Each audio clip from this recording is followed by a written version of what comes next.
1. Hey, we're back. Hello. Hello. How's everyone doing? Good. Good? Good. Yeah, just trying to compute.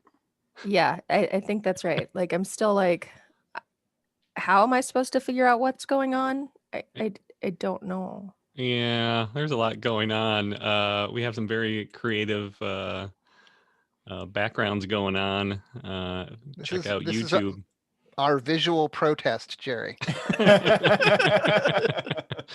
I see that you actually took the time Yeah, to yeah. Photoshop a map of the city and yourself somewhere in right. there. Yep. I thought all strings would kind of lead back to you. Lead back to Alar. I should have gotten a different one to base it on. That's right. But very, very clever. So yeah, there's a lot going on. I get the feeling that I don't know why it's all kind of crunched towards the end here. And I've been thinking about, wow, they just really haven't learned that much about what's going on, and I wanted to leave it a mystery. And then I think it's probably because there's like a whole other level of stuff that is going to carry you through the next season. And so this is just trivial. That season Oh my 3, that's God. where Baggerdan. that's where just people like start going crazy. It's like a big onion, isn't it? Just keep peeling away, Big stinky onion. and it makes you cry. That it does. But no, you guys have been good. You had some very good conversation with Lumella last episode, which I thought was great, and didn't have to really, she told you everything that she knew, and you asked all the right questions, and I thought that was fantastic. And then you just started right up with Freya too. So, and she was going to get pretty long-winded, so that's where we cut it off last week. But you guys you're cruising along. Might take a little bit to process it, but you're doing a great job, I think. Uh-huh. Thanks, Jerry. We're trying our best. I just show Doing up your and do best. my A game. That's all I can do. Yeah, Jerry. that's all you're Yeah. gonna get. My best. No more. Hagar only brought 3 sheets of paper for notes and for the season, and he's full up. So Yep, that's it. it can't get The too much season. more complicated. Take some notes on his hand, maybe. Kragar is just like, who do I have to kill and how? How do we wrap this up? What? Who is Someone the has to die, and then we're done. Yeah. Next season, I'm making a spreadsheet. I will. Yeah, right. That's actually what I use to keep track of everything. So that's Oh, Well, pretty then sad. you should put it up online so everyone can see it, Jerry. Oh, 'cause that's like that would spill the beans. someone might do a mental health check on him though after that. Yes, definitely. I am a mandated reporter, Jerry, so I Yeah. may need to. Need to get you committed, but that's okay. The backgrounds you guys have, those are just 2 walls of my bedroom. So I put them on the internet for you guys to find. Well, that's why your wife needs to keep buying yarn because you keep using it. That is funny. Here's all my yarn go. Just don't look in the basement. That's pretty good. Well, thank you for being here. Thank you to all of our listeners and supporters out there who have been trying to keep up with everything that's we've been throwing at you the past 34 episodes. So hopefully you're keeping up. And understand a little bit of what's going on this season. Otherwise, we talk about other things occasionally, and if worse comes to worse, we'll talk about sports again. So, I don't think that's a want. Why would we do that to anybody?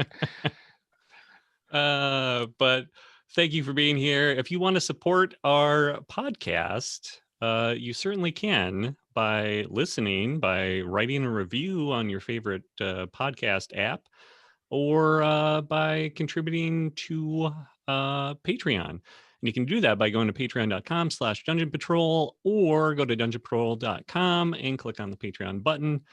And we'd be happy to take your money. Like I said last episode, everyone wants to pay for me to have a good time. And so that's your chance to do that. and keep this adventure rolling.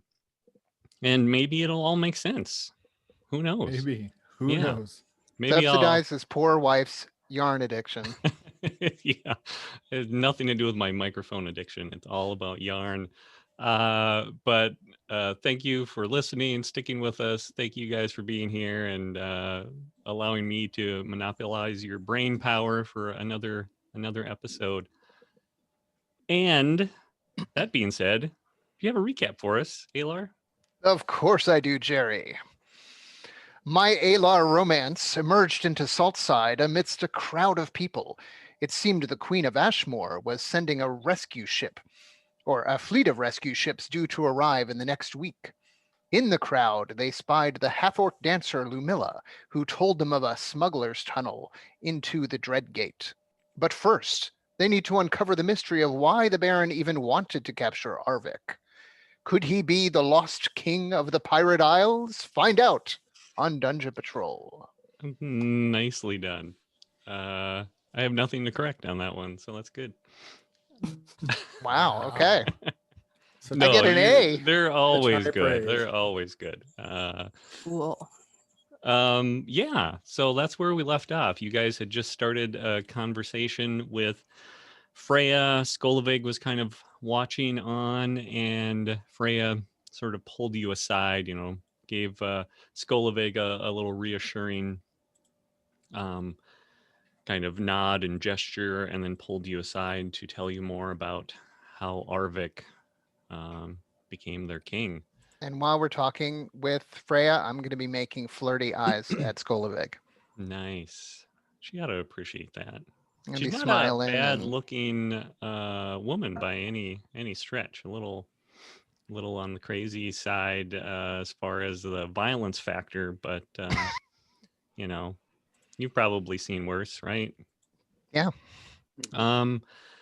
So Freya starts to tell you this story.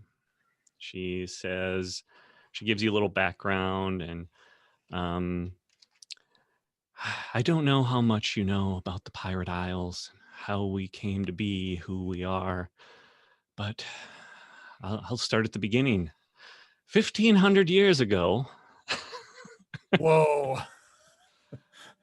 many people were still recovering from the Dragon Age, and small groups of people were banding together and forming societies and coming out of hiding. And many of us wanted to continue living this simple life. And so we fled all of that. We went to found the Isles, and that's where we called home. Now, at the beginning, we definitely had leaders among us, and one of them, one of the most revered, is a man named Ulfshaga. Ulf told us in his later years that when we asked him, when my people asked him to become king in his later years, he told them that that the Pirate Isles, Thuringar, sorry, I'm all mixed up. I'm looking at different notes. Thuringar would never need would need a king someday, but the only way they would know that is if this man could move this stone into the sea. And so we have a tradition every year when we come together for our summer moot. Someone, the young men, the strongest warriors come and they try to move Ulfshaga's stone into the sea. Now, this is a massive boulder that no one has been able to budge for more than 1,000 years. And of course, until Arvik came along. He moved the stone into the sea. And we were so unprepared for that. We didn't know what to do.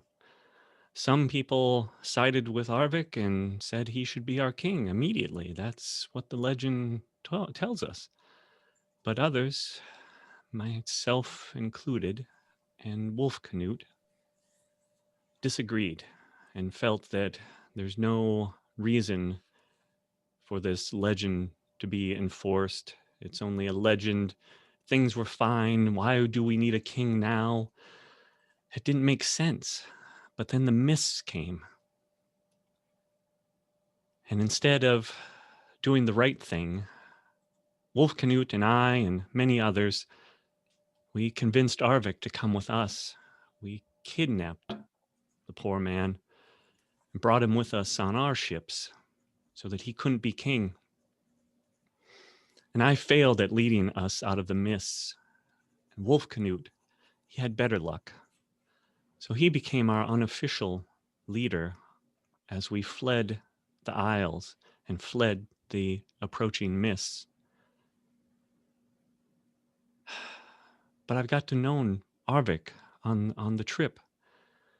And I believe now that he has all of the traits that our people desperately need. He is the fiercest warrior the Pirate Isles have ever seen. But he also has compassion, and he has skills and interests. He's not a simpleton like people make him out to be. He's just rough, uneducated. But he knows things, and he has skills. And that's what we need. We shouldn't be a pestilence upon the northern sea anymore. We need to become a real people that can produce things and work for a living. But first, we need someone that can help us take the Isles back from the foul creatures that now inhabit it. And I believe now that we made a grave mistake and not siding with Arvik from the beginning. And our people are out there, outside the walls of the Dread Gate, about to be crushed between the legions and those thick walls. And Arvik's in here. That's why the Baron wants him. That's why he's important to the Baron. That's why he's important to us. Wolf Canute asked Arvik to serve as his shield master, and Arvik refused. If Arvik had agreed, Arvik would be acknowledging Wolf Canute's supremacy, and Wolf Canute would have been the de facto king of Thuringar. So instead, he names Skolaveg, the second most fierce fighter amongst us, and she has been goading the poor man ever since, trying to conclude this with an honorable fight, where Arvik would lose and Wolf Canute would be our king.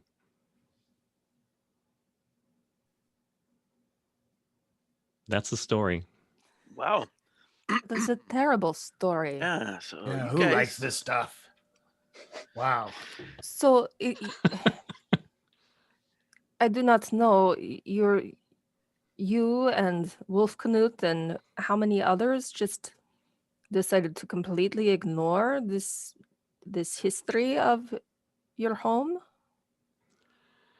Yes, I can tell you that the discussions went on for months, many months. This happened over the summer when we all get together for games and meetings, all the various pirate lords and clans. And we've been talking about it ever since, until the mists came. so you were mutinous during your little game time. Yes, I guess you could look at it that way. No, that's what you overthrew a king. Arvik is very unassuming, as you know, and quite likable, actually. But he doesn't inspire that feeling of what you would expect out of a king. Mm, I don't know. I quite like them. Yeah. So, but he is by title king.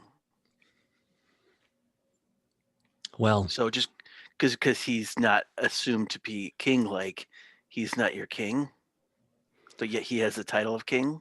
yes, it was clear towards the end that we were on the losing side. Mhm. We were in the minority, but after the mists came, we took advantage of that, took advantage of Arvik, stole him away from his people, And now the gods have punished you by trapping you in a city and dispersing your people across the land to be crushed by armies, while you sit here watching. Yes, that is true. So do we And need hangs to her get head. King Arvik back to his people? Yes, Well, we have to this find needs Arvik. to be resolved one way or another. Either this story ends as a tragedy or an epic. Right. Wolf Canute is on his way with all of our men. He's headed here. Our job was to rally the Saltsiders, and he was going to bring everyone else he could to bear. And we're going to somehow take the Dreadgate. I still don't know how we will cross the bridge without getting mowed down by crossbowmen and archers, but we'll die trying at least. And I wish Arvik was there to lead us, so at least we could say that we honored him in our final moment. Well, and we need to find Arvik, like Trish said. He was seen here in the square before this engagement, and he went southeast. Do you know what's perhaps southeast and where they would be bringing him? I do not. He was here in the square? How long ago? Just before we arrived? Couple of hours. Couple of hours. Just before you arrived, yes. Then you must be off. We will definitely work with the Saltsiders here and welcome Wolf Canute and his men when they arrive. But if you must find Arvik, if we stand a chance, he's the one that will bring us together as a people. He's the one that can help us. I mean, is moving a big rock really the best way to determine a king, though? It's their tradition, Kragar. Don't judge. It's that or the Electoral College, I guess. But Oh, That's as silly as like pulling a sword out of a stone, or I don't know. Yes, but people call him king. And really, they had 1,500 years to figure out the use of levers, but whatever. Right. Simple machines. Yeah, Whatever. come on, people. It's okay. They are pirates after all, right? Yeah. So does Arvik want to be king? You know that he doesn't seem like he wants this, that he's been shunning all of this. He doesn't want the violence, the bloodshed. He wants to have a simple, peaceful life. I mean, that's what you know about Arvik. And I think Freya sees that as his main strength. Well, I think it's up for not just a small group of people to decide the outcome of his people. It's for the people who call him king to decide, not those who would, mutiny against him. Yes, she nods her head. What do we think the Baron would do with Arvik? How would he use him as leverage? Oh, well, see, I believe the Baron's supporters are all out at their estates, and the reason why they didn't send help to help the Baron retake the city is probably because of our brothers and sisters out there raiding these same estates, keeping them occupied. Now, if the Baron can stop that, if he can bargain with Arvik, make them stop, then he has the advantage. Because most of them, they're not like us. They do see Arvik as their king. Well, it all leads back to Arvik and finding him then, doesn't it? That's the first step. Right. So it looks like to me, based on putting all these crazy strings together, that they brought him here to go through this tunnel. So they're probably already nearly to the Dreadgate. Then we had best hurry. What tunnel do you speak of? There's a tunnel right around here that goes to the Dreadgate, and the Golgonians took Arvik, and they're headed there now.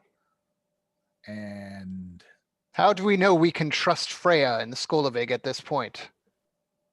We can't. I don't know that we can trust anybody. No.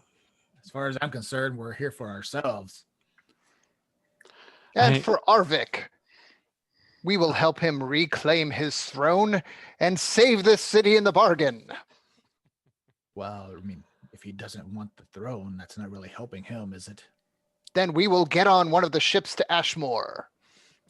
Well, what we do Something know will is happen. he doesn't want to be used as a pawn by the Baron, so we should at least go help our friend out of that situation, and then he can have some, autonomy in making his decisions. Yep. I like that. So, do you know where there is a tannery? She will say, I do not. And trust me, I understand your concerns about us, but if there's a way into the Dreadgate, that only helps us and Arvik, I hope.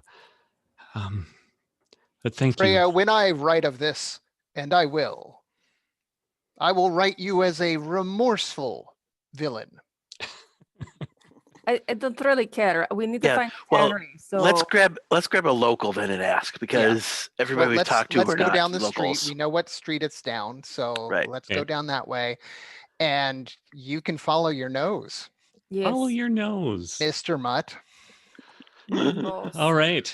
So you guys are taking off. Freya parts ways. At the same Mhm. time, your friend Gaunt Darkmane. I'm gonna blow a kiss to Skolavig as we leave. You see Gaunt kind of, he sort of disappeared when you guys went into the crowd and came back, and he's like, I have to find my wife. I'm sorry.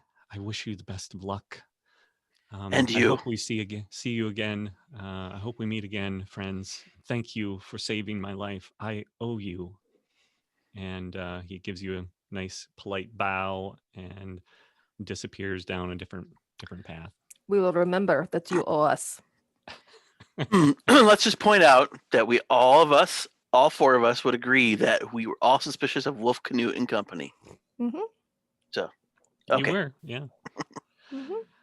The crowd is ebbing now, as most of the celebrants have dispersed to spread the good news. The man known as Telford Tongue is still basking in the attention afforded by a handful of latecomers and diehards. You can tell by the look on his face and his body language that all the pageantry has energized him. Where the pirates look exhausted and wary, Telford appears exuberant and carefree. Whoever this man is, he has a knack for this type of performance. You only hope there is some truth to it. And as you stroll down the street and out of the I'm square... not jealous, Jerry. Why did you say that? Not at all jealous. He was okay, I guess. He was okay. That's 4 out of 10. He used a lot of vocal fillers. I mean, if you're into that. Did you hear how many times he said wow? It was ridiculous. As you stroll down the street and out of the square, you take a backwards glance and catch Skolavig staring at you. You walk through Saltside, and it's quiet, although you do hear the occasional snippet of excited conversation as you pass by the shoddy row houses. And suddenly, you reach the end of the road, where your choices are now left, staying in Saltside, or right, headed toward Downbottom. I'm going to have you roll perception here. Ooh, 7. Ooh, 22. 22. wow. Nice. I rolled a Nice. natty 20. That's the best I can do. I got a 6. So Oh, okay. You're with Tris. I'm writing the epic in my head right now because So some 22 Shakespearean is... stuff. Oh, it's going to be great. I can't wait. How do I rhyme with Skoldvik?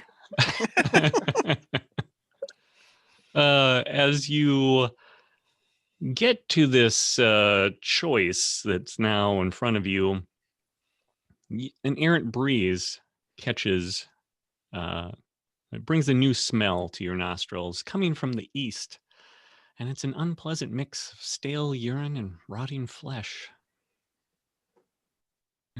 My nose knows that Mm. direction. We go. Okay. You head left then toward the smell. The structures here are still poorly constructed, but there is a mix of small homes and larger structures, warehouses, wood shops, metalworkers, a cart shed, and a tannery.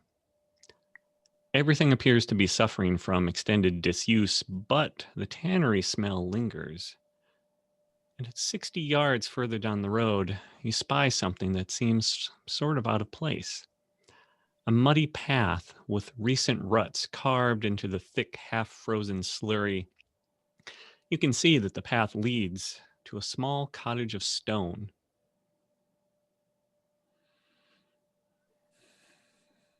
Okay, we'll That looks keep following promising. that. Keep following? I Yeah. suggest we be stealthy. So I'm going to kind of tuck behind the corner and then come back out as a mastiff. All right. I like that. So you're You- going to use your... You transform in private? Are you like embarrassed of your transformations? Well, I am now. Now that you pointed, make me feel embarrassed about He's it. 16. He's self-conscious about his Right, body and right. everything. It's... Yeah. Leave me alone. Brokos, what are you doing in there? Nothing. Just need some privacy. So the muddy path with the recent ruts, and you can see the path leads to a small stone cottage, while the initial appearance, as you get closer, gives you the sense of slapdash construction. You can see that the stones have been carefully chinked and stuffed with a mixture of moss and mud. The door, too, looks weathered and rough, but still sturdy and well fitted. And you said you wanted to approach stealthily. Is that correct, Kragar? That is correct. With a 19. All right. Are we all approaching with you? Or do you want to? I'm trying to pick up first? yeah. I mean, if you want to just let me go a little bit ahead so I can check it out. All right. Okay. You see that the cottage is built against the steep ridge that separates Saltside and Downbottom from the temple district above.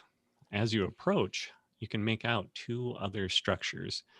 A wooden shed with its roof seemingly sagging under the weight of decades worth of soggy brown moss, and a larger circular structure made of stone like the cottage, but covered in thick layers of cracked and crumbling stucco. From the shape, the pointed peak, and the small sheltered holes, you can surmise it's an old dovecote.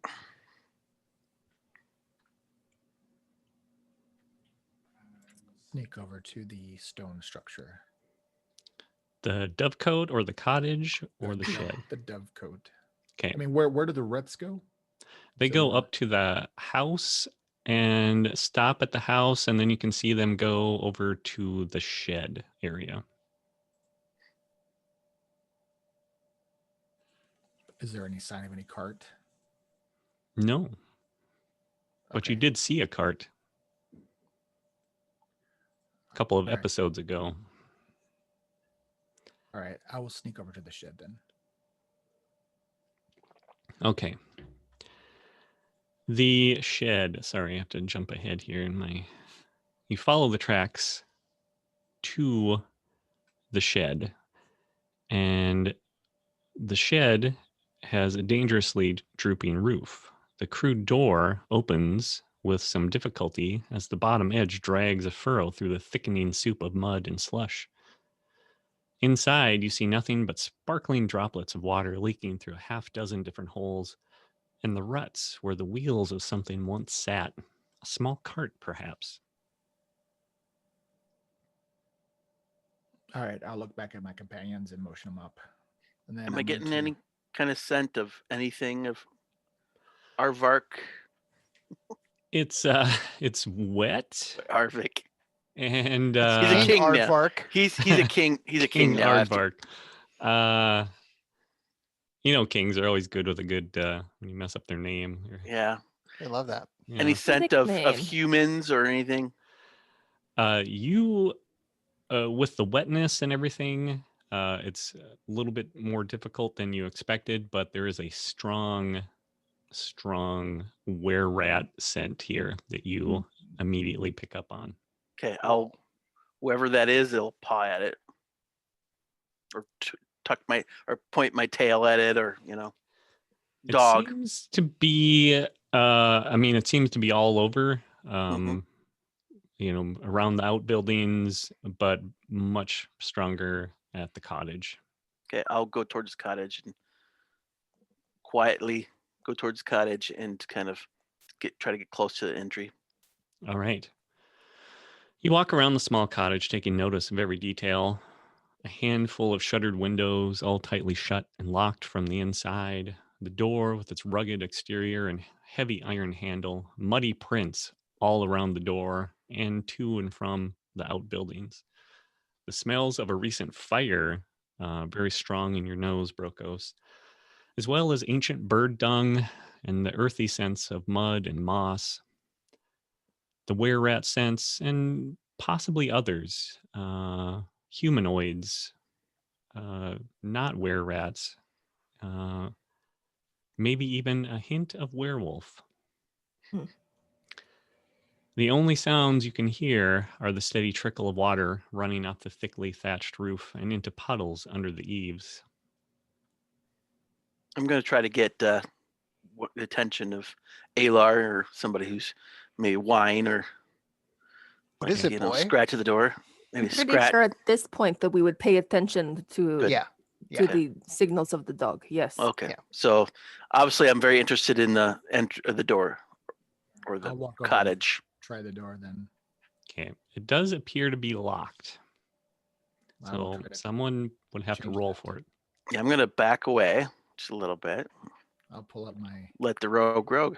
lock pick kit. My first try is only gonna be a 13. So I All right. kinda clean the water off of them. Okay. It doesn't quite do it. It looks like it's pretty well made. If someone wants to aid his next attempt or maybe just bash it down. I would like to bash. Did you want to try again? Yes, I would like another moment, please. All right, hurry up, fur boy.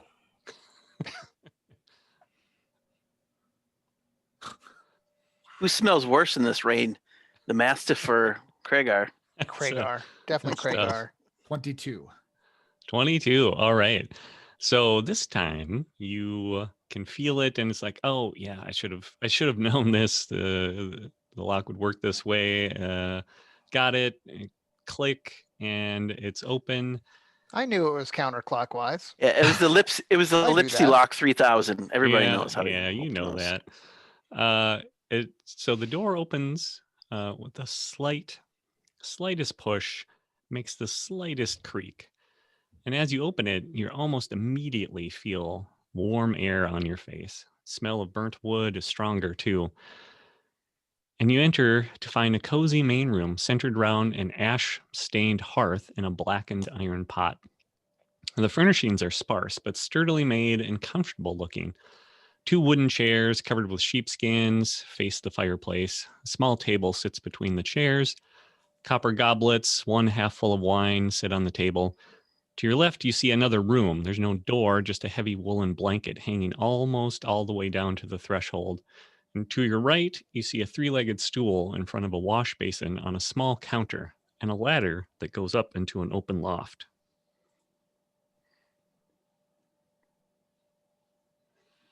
I'll enter at least. And do I hear anything? You don't hear anything except for the sounds of the rain outside. I checked the hearth. Is it still warm or is it cold?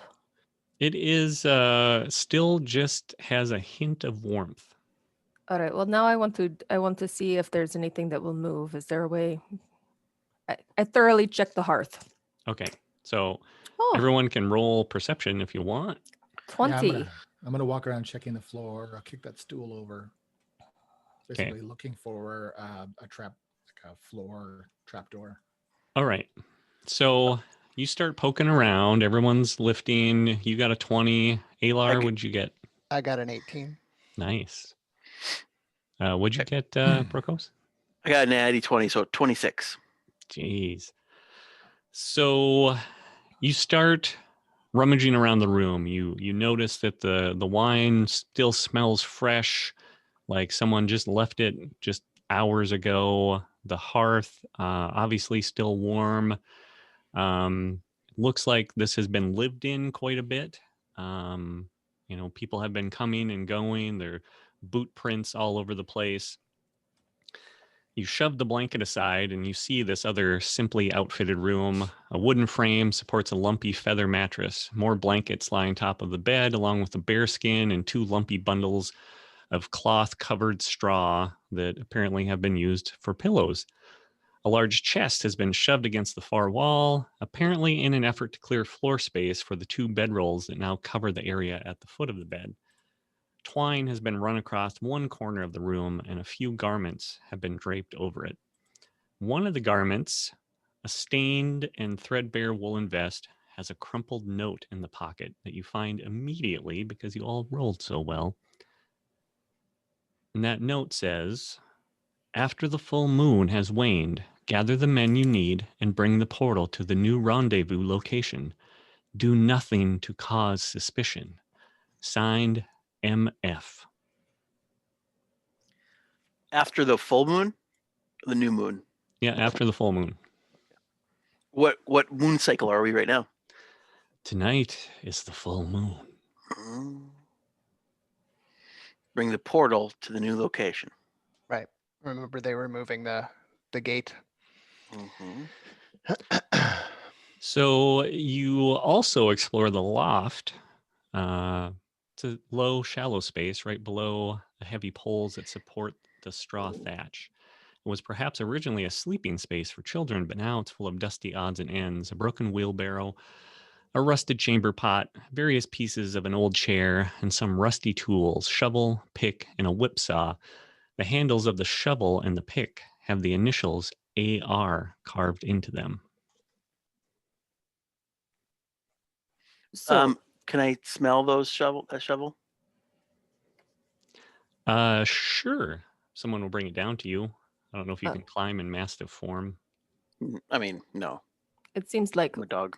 we have found the homestead of Abel Ross then. Yeah. That right? That stands to reason. Okay. Who is MF?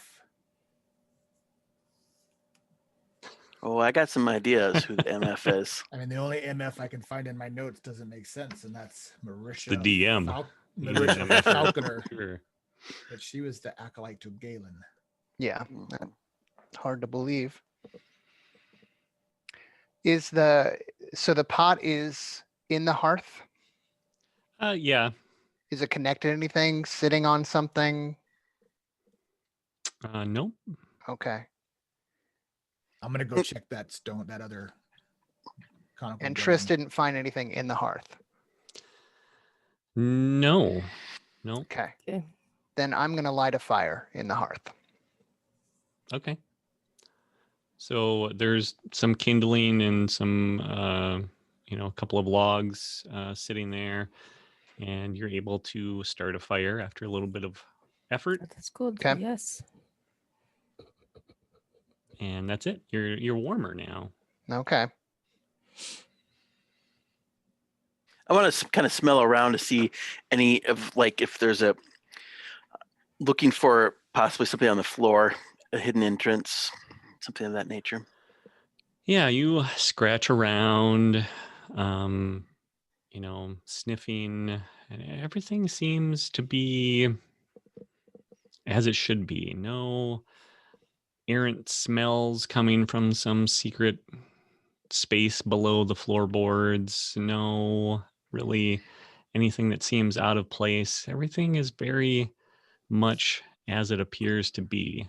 But this house is not freestanding, right? Like one wall is against the cliff. It is freestanding, but it's right up, close to the cliff. Yeah.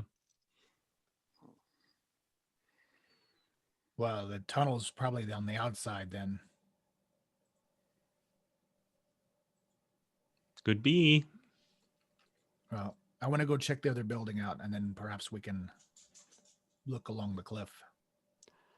All right. You follow the tracks further, back around the shed, back to the side of the cottage where the dovecote stands watch over the small homestead. A door inside a shallow recessed alcove sits slightly ajar. You pull it open and enter. The twin smells of dung and moldering wood strike your nose simultaneously. But something else is there too, a sharper smell that's just as familiar. And since you, what did you roll again, Craigar? For what? Perception last time? It was pretty high, wasn't it? I got a 22 on my first perception. Okay. We'll say that you should know what this smell is. It smells like lamp oil. Kind of a strong sort of whiff of that, but Like it's just like spilled everywhere, or yeah, like it could have been spilled, or maybe it's someone had a lantern out here and it's just like the smoke from the lantern smell. It's kind of like that.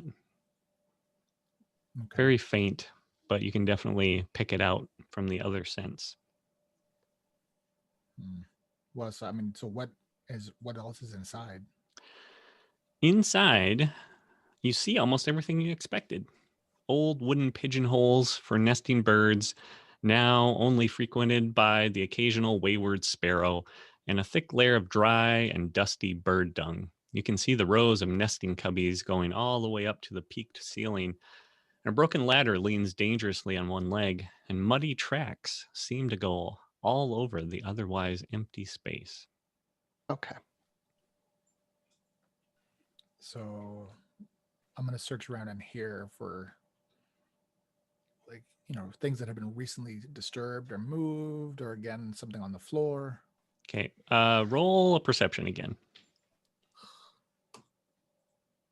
10. 10. You look around, and the only thing you can really discern as you make your examination is that the tracks definitely seem to be more concentrated around the edge of this circular space that you're standing in. All right. I will turn and go back to the cabin to find Brokos.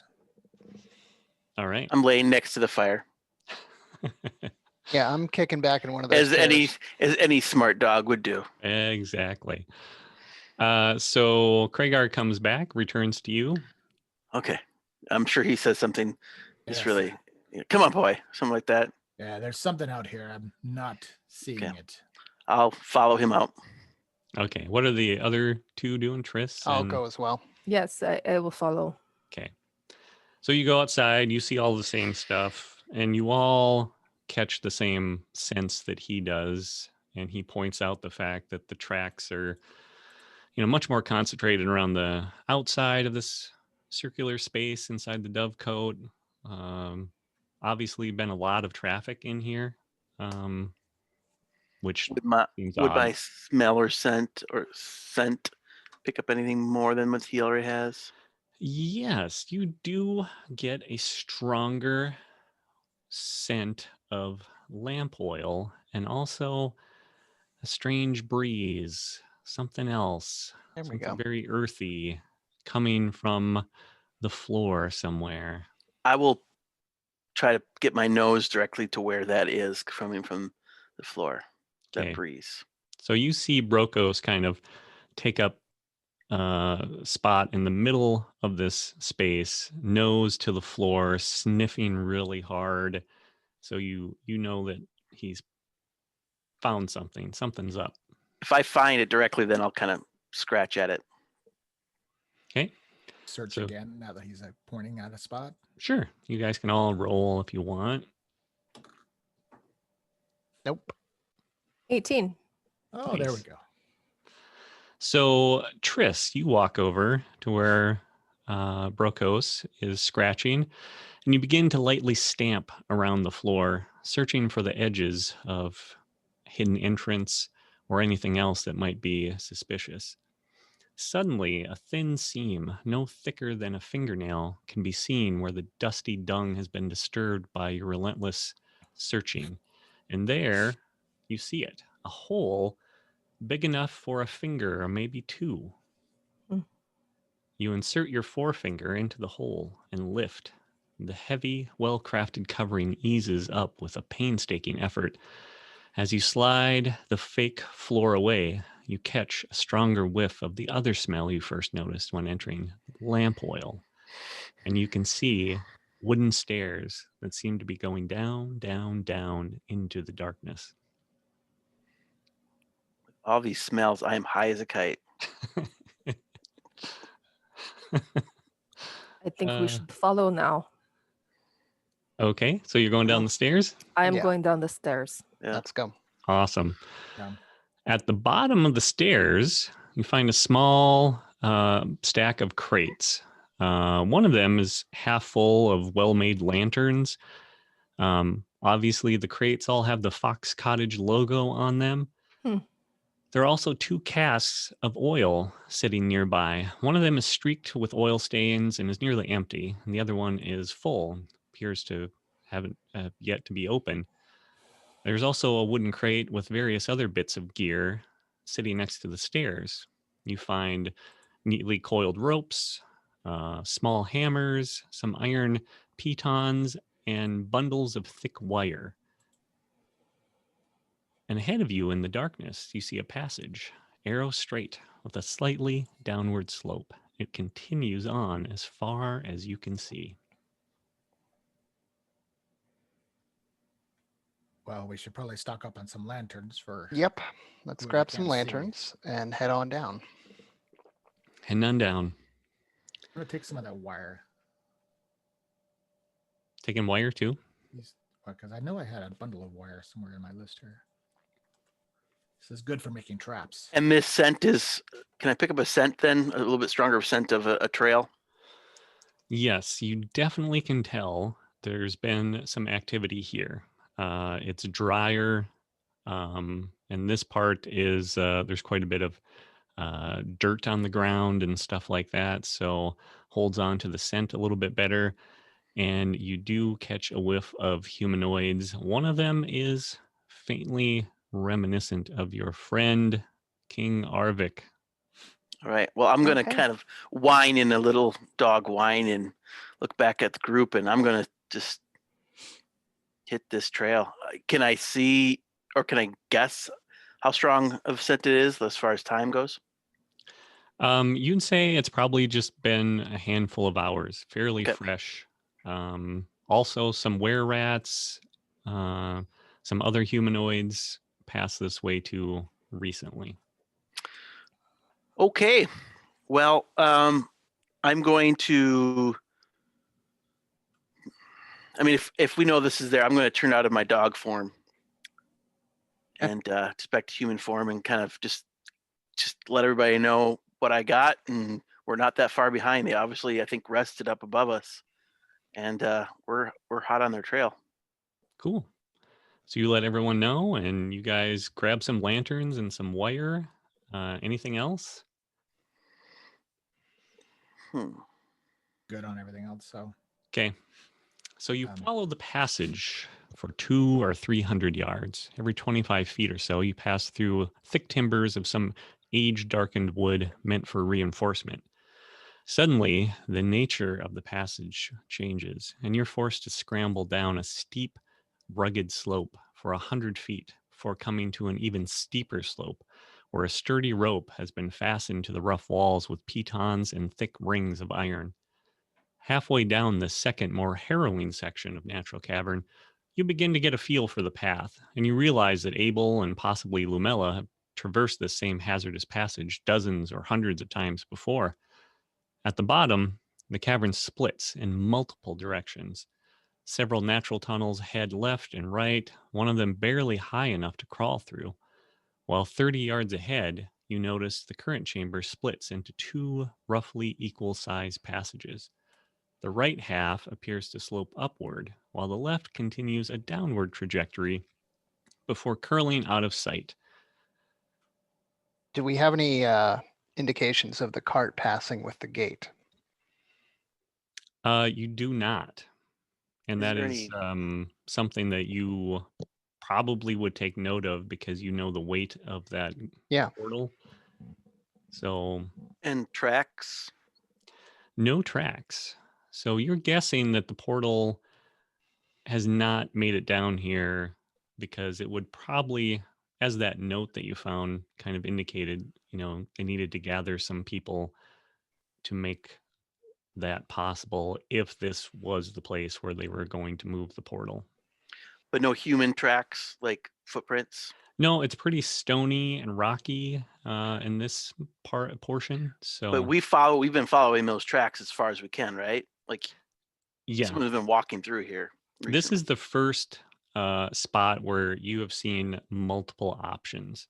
It went from a man-made section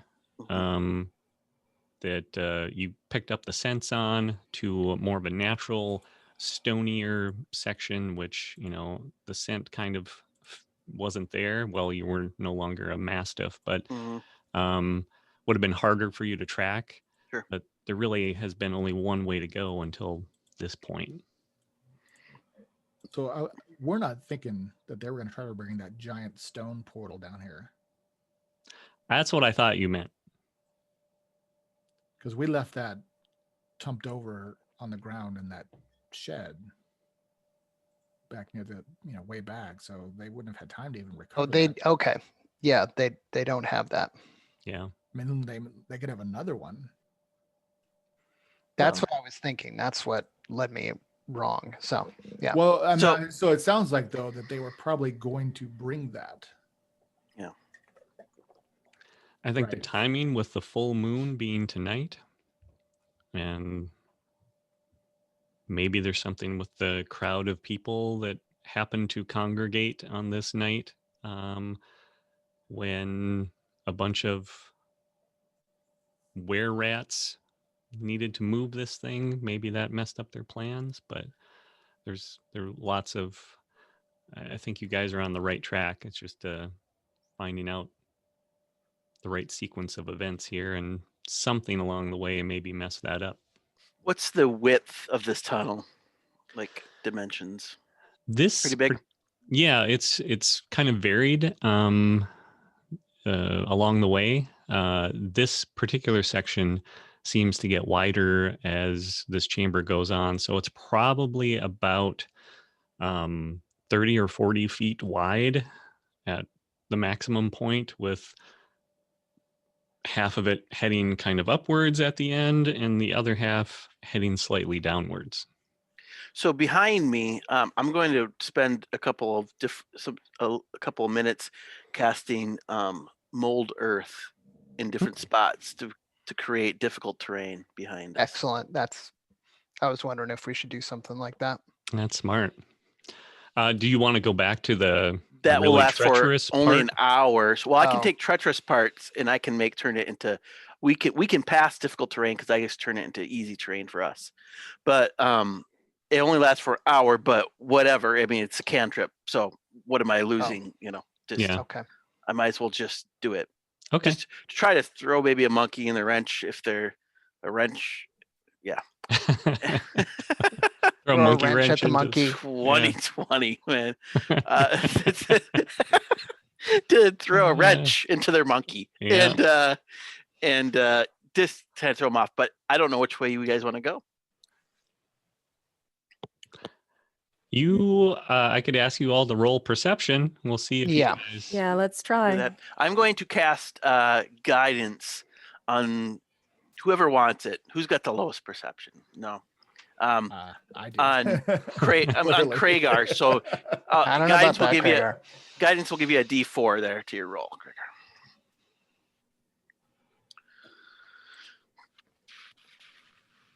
All right. What did we get?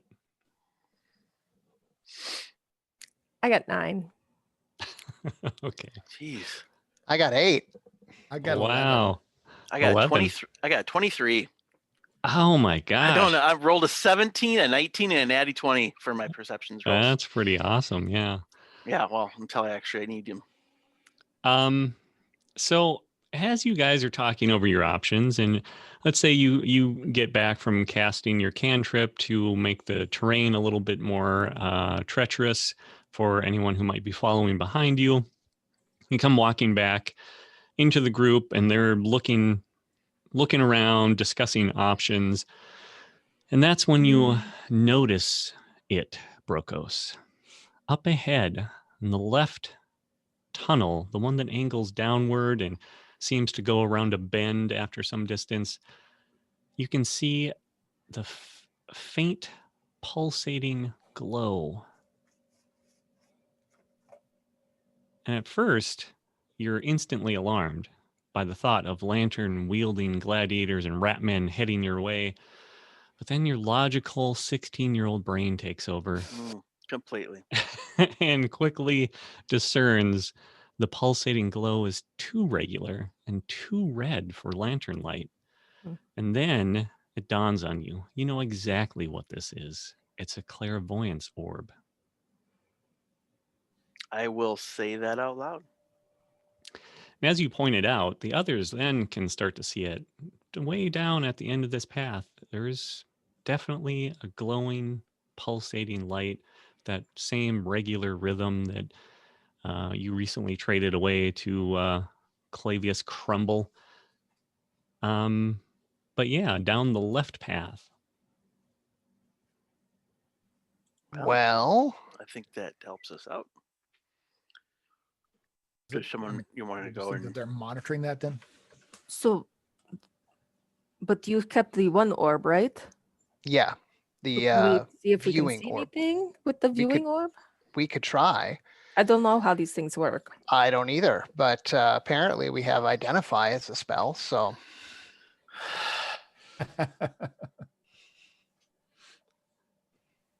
You do.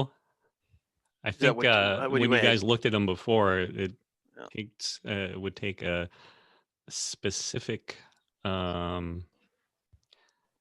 magic to activate these things, or some kind of power that you probably don't have. okay, then we need to figure out a way to get by that orb without alerting it. And I think I remembered telling you guys at one point that when they're glowing red, it means that they're completely offline. Now, do these clairvoyance globes, do they see invisible? Because I think we had a potion of invisibility that someone could bypass, but we could also just destroy it. I'm all for destroying it. If it's I mean, if it's red and they're not using it right now, let's go destroy it, or put it in. Yeah, Aileron's we'll take bag. it. Yeah. I just said Aileron. Alar's bag. Wow. made the same mistake earlier. Yeah. Okay. So you guys approach the source of the glowing red light, which appears to be coming from the left chamber. On the chamber's outer wall, about 6 feet off the ground, close to this bend, you see the orb securely fastened with a piton and a crude basket made of wire. Okay. I will reach up there and use my crowbar and pry the piton out. All right. So you pry the piton out, and you're able to, with a little extra difficulty, extricate it from this little wire basket that somebody has made. And you instantly recognize it as the same style type gauge of wire that you took from the box All right. at the start of this. Here you go, Alar. Or should I trade you for it and just toss it to him? Let's negotiate. So as they're sitting there, studying the orb, thinking about what it means, Brokos, you hear it. Voices filtering up from the passage, bouncing haphazardly off the stone walls and reaching your ears faintly and sporadically, but voices nonetheless. I'll rudely shush them. Shh, shh, shh. Hear that? Listen. Okay. I do not hear that. So do you guys want to move forward to see if I you hear can hear it? voices ahead. Oh, Let's stealth on and see if we can catch them unawares. Okay, Yes. roll your Stealth mode. stealth. 25. Wow. From the Bard. 12. 12. 19. Pretty good. 19. 16. 16. Wow. Okay. So you slowly creep forward, doing your best to remain quiet. The passage narrows and curls around a sharp bend at the bottom.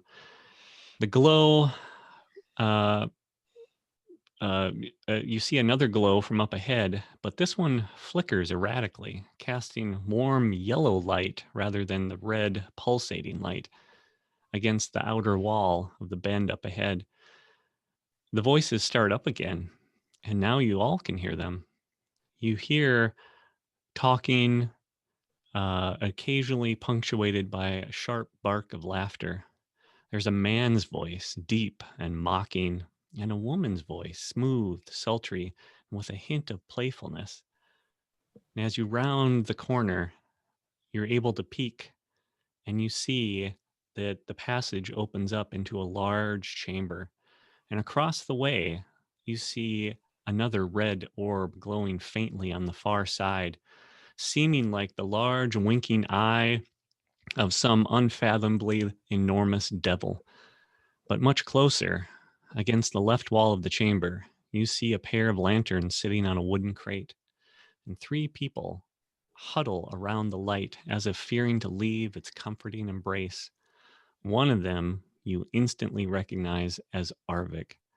His hulking frame is hunched forward as he sits awkwardly on the cold stone floor. Across from him, on the other side of the crate, you see a woman. The sides of her head have been shaved, leaving a mohawk of sleek, dark hair that's been brushed back and tied into one thick braid. You can see that she's leaning forward in a seductive pose, exposing an ample amount of her scarred flesh and purring at Arvik with exaggerated lustfulness. Another large man, the one with the vicious metal claw, sits with his back against the chamber's wall, laughing at the scene playing out in front of him. When Arvik offers no response, the man picks up a rock and tosses it at the giant's head. And the sharp stone opens a cut on Arvik's brow and elicits a soft grunt. And you hear Thraxos's deep voice as he goads Arvik further by saying, "Don't you find Pyros attractive, big man?" And that is where we will leave it for this week. Oh, come Oh, on. What? Oh, That's actually annoying. Yeah. oh. That's There's already actually, plans for killing him. Oh, man. yeah. That's not cool. Lots of buildup. I knew you guys were just like, let's kill these people. Yeah. There's Arvik. Yeah. Well, good job. Well, that was well done. You guys Are you sure you Um, checked the time correctly on this one? yeah, why? Mhm. Was it fast? Yeah, it seemed fast. Well, I think we're just over an hour, so it seems like a good time. We should promote this kind of attitude that Jerry has at this moment. Actually, yeah. Like, Jerry's actually on time with an episode. This Wow. is crazy. No, this is a good spot. What things could we think of? Okay. Oh, I've already Yeah. thought about how to murder that guy. Well, good job. You guys have a lot to think about now. The We do. orbs down here, this mysterious MF person, there are were-rats and werewolves running around down here somewhere, Oh, my. probably. Plus the gladiators who have your friend Arvik, who Oh, we'll deal with them supposedly, first. yeah, is meant to be a king. So lots to process there. Lots to process. Yeah. Good. Lots to Hey. kill. Right. Yeah, well, take a It's a been like page a out of the while book since of we Kragar. Yeah. It has been a while. Yeah. Yeah. Yeah. We need a Uh, battle. There's going to be a Mhm. battle. I'm afraid, unless you guys There will be reason blood. with them. Reason with him. No. Yeah. He's not going to see me coming. Nice. Oh. Oh, Nice. sorry. Uh, He won't see you coming to miss him. oh. Oh. Oh, With your stealth rolls I'm- today, man, I think you will see you coming anyway. Well, I'm going to Mana. use the invisibility. I'm not putting True. Oh, That's true. yeah. That's Good. good. That's real good. Oh, we Uh-oh. have dogs. Oh. They're We they're have excited dogs. too. Well, thank you everyone, and look forward to that fight next week. And until then, have a great one.